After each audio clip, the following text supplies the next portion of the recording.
ನೀ ನಡೆಯೋ ದಾರಿಯೆಲ್ಲ 17 ಚೈತ್ರವಾಯ್ತು. ನೀ ಹಾಡೋ ಹಾಡಿನಿಂದ ಕವಿಗಳಿಗೆ ಉಸಿರು ಬಂತು. ನಿನ್ನ ಮೌನ ನೋಡಿತಾನೆ ಗಾಳಿ ಹಾಡ ಹಾಡಿತು. ನಿನ್ನ ಮಾತು ಕೇಳಿದೊಡನೆ ಕೋಗಿಲೆ ಕೂಹು ಕಲಿಯಿತು. ಪ್ರೀತಿನ ಪ್ರೀತಿಯಿಂದ ಪ್ರೀತಿ ಮಾಡುವೆ ಪ್ರೀತಿ.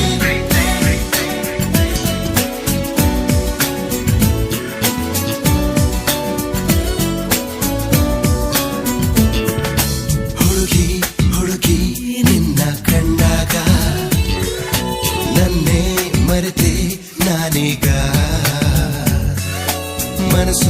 ಮನಸ್ಸು ಮೆಚ್ಚಿಕೊಂಡಾಗ ನಾನೇ ಇಲ್ಲ